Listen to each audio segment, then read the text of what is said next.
নমস্কার, আপনাদের সামনে রবীন্দ্রসঙ্গীত পরিবেশন করছেন মিস লাবণ্য চক্রবর্তী। আসুন। নমস্কার। এসো হে বৈশাখ, এসো এসো, এসো হে বৈশাখ, এসো এসো। নমস্কার।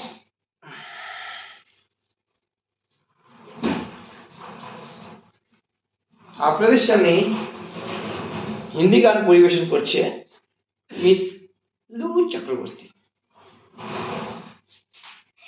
हाय बेबी, केसरिया तेरा इश्क है प्यार, रंग जाऊं जो मैं हाथ लगाऊं, दिन बीते सारे